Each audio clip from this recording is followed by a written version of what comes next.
¿Es importante el reporte de rastreo y monitoreo de viajes y embarques? ¿Qué tal? Llegamos a la lección 62, que es el reporte de monitoreo y rastreo de viajes y o de embarques. Recuerden que el CityPad, el programa de la operación efectiva que estamos revisando en todas estas lecciones, recordamos que tenemos 12 criterios y de esos 12 criterios tenemos 3 áreas de enfoque. Del punto número 5, que es la seguridad de transporte e instrumentos de tráfico internacional, tenemos 2 grandes áreas: la inspección de compartimentos ocultos y todo lo que es rastreo. Dentro de la parte de rastreo, muchas veces esta parte he batallado en que la gente la tenga clara y muchas veces no está implementada.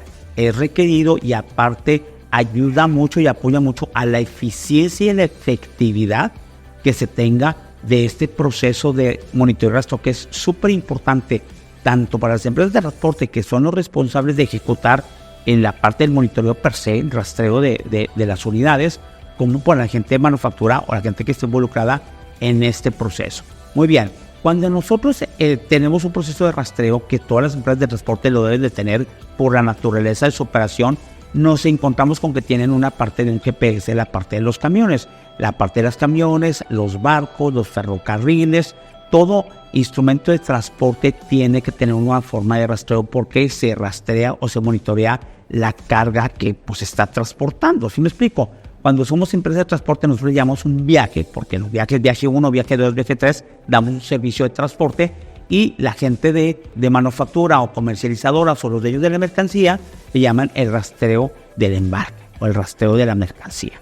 Como quiera, esto nace con una cuestión de un rastreo satelital, como los diferentes sistemas de rastreo Inmarsat, Encontra, cual que ustedes quieran, que tenemos, y la empresa de transporte debe de tener un sistema de rastreo satelital, y la empresa de manufactura también debe rastrear pidiendo la información a su empresa de transporte. Ambas empresas deben de tener un reporte de rastreo y monitoreo de la información que se genera en el GPS. Normalmente los sistemas de GPS tienen sistemas de rastreo, tienen la parte de los puntos de interés, pueden mandar alertas, pueden estar comunicados, tienen la parte de las geocercas, ¿sí me explico?, para identificar por dónde pasa la unidad, y tienen monitoreados y tienen un mapa muy bonito. ¿Sí me explico? Sin embargo, por lo menos yo lo he visto, que haya una información completa del rastreo, porque la información completa del rastreo no solamente es ver los puntos, los tiempos, en dónde está, sino complementarlos con la información documental de ese viaje o desembarque. Entonces, lo que se requiere es, apoyados en la tecnología de rastreo, las empresas de transporte, normalmente apoyados en la tecnología de rastreo, debo de tener un reporte, un registro, una bitácora en Excel, a la mano, obviamente a mano pues no va a ser, ¿verdad? Pero tiene que ser un Excel o en un sistema donde yo baje toda la información que puedo obtener del GPS, más lo que puedo obtener de otros procesos como documentación o como la parte de liquidaciones, de tal manera que yo tenga toda la historia del viaje, toda la historia del embarque, desde que fue en el punto donde recogí hasta el punto donde yo entrego la mercancía, pasando por los diversos puntos en una parte internacional. ¿Por qué digo una parte internacional? Porque puede ser origen México y nada más muevo yo hacia la frontera, ahí termina mi parte del tramo de la ruta del viaje. ¿Sí me explico? O puede ser también con el cruce, o puede ser también hacia la parte de Estados Unidos, que es la parte americana. Cualquiera que sea el tramo, todo tramo tiene que estar monitoreado y debe haber un registro, una bitácora, un reporte de el monitoreo y rastreo de los viajes. ¿Qué debe de contener ese reporte? Normalmente, si nos vamos de izquierda a derecha, como si lo estuviéramos visualizando, normalmente tiene que tener toda la historia de viaje. Yo recomiendo que la primera parte esté primero toda la información del equipo de transporte en el que está cargando la mercancía. ¿Qué es el equipo de transporte? Normalmente hay un tractor, normalmente hay un chofer, normalmente hay unas placas, hay una cuestión de un remolque, el número de remolque tiene un número, contenedor tiene un número, si me explico, un número económico. Está también la parte, probablemente ya mencioné lo de las placas, está el nombre del operador y está donde normalmente yo voy a cargar la mercancía, porque es un origen. Normalmente, si quieren, visualícenlo como un dibujito donde viene tractor, remolque, o remolque 1, remolque 2, la parte del operador, puede ser inclusive la línea de transporte mexicana, la línea de transporte dueña del remolque, toda la información antes de que se mueva del instrumento de tráfico internacional del equipo de transporte que voy a cargar. Número 2, la información documental, la información importante de ciertos puntos que son importantes para la parte de la carga de mercancía.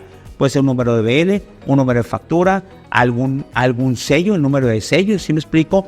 Normalmente algún número de algún documento que vaya en la cuestión de la carga que yo voy a poner.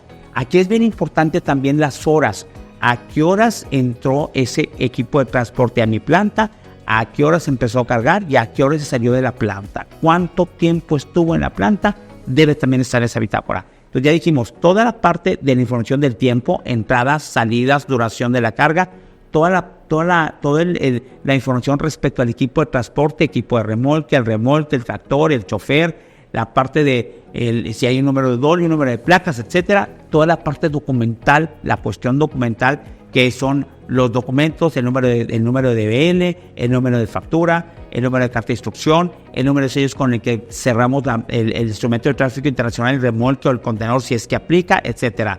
Y a partir de ahí también empieza el monitoreo de que salió del punto de origen, tardó tanto tiempo, llegó y salió del punto de origen, y luego cómo está en carretera, a unos 2 o 3 puntos en carretera donde yo pueda monitorear cómo va la información con el día y las horas, y la parte de la fecha y la hora en que llegó a cada destino o a cada lugar donde se está monitoreando a la parte del transporte. Si yo soy responsable como transportista solamente para llegar a la frontera desde Monterrey, pues entonces es cuándo salió de Monterrey y cuándo llegó a la frontera y cuándo le pasé la estafeta a alguien más. Si yo también soy responsable del cruce, por ejemplo, entonces también tengo que monitorear el cruce, que es otra ruta, y también si soy responsable de la parte americana, que hay unos en el famoso puerta a puerta, la ruta puerta a puerta, entonces también hay que monitorear la parte americana. Y normalmente eso se debe de medir contra un tiempo estándar. Si yo recorro y el tiempo estándar son 4 horas y entre origen y destino yo tengo 5 o 6 horas, hay que poner una parte de un campo donde se diga o se justifique o se ponga la razón de por qué se tardó 2, 3, 4, 5 horas más del tiempo estándar promedio de tránsito. ¿Sí me explico?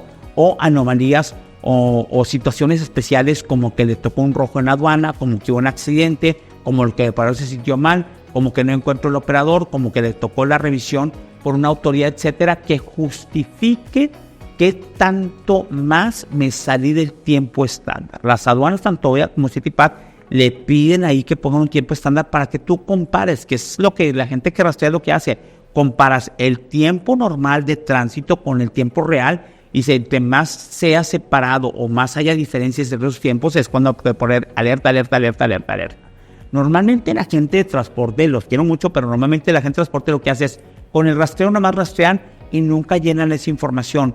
Solamente la llenan cuando un cliente les está pidiendo esa información, que la sacan del GPS, la sacan de los documentos. Por ejemplo, también la carta aporte puede ir dentro de ese reporte de rastreo, pero no lo sacan para todos los clientes. Y es una responsabilidad tener la historia de los viajes que van hacia los Estados Unidos, tanto la empresa de transporte como la empresa de manufactura. Obviamente las empresas de manufactura o las comercializadoras o las empacadoras que son dueñas de la mercancía que va para Estados Unidos no tienen esa información y se tiene que auxiliar, ojo transportistas, se tiene que auxiliar con la información de ustedes porque ustedes tienen la herramienta más poderosa que es el GPS, ¿sí? Entonces se tiene que complementar con la información del equipo de transporte, con la información de fechas y horas de traslado, con la información de toda la documentación que ya a la parte de los embarques y con la justificación de medir todo el tiempo de tránsito con la parte del tiempo que realmente se hizo, teniendo un campo donde nosotros pongamos la razón por la cual está tan separado o haya mucha diferencia entre el tiempo de tránsito con el tiempo que yo tengo como estándar. Eso es importante revisar y esa información es oro, se hace de manera histórica y ahí se pueden revisar un montón de informaciones para sus métricas. Soy Eduardo Moreno y Consultores y nos vemos en la próxima.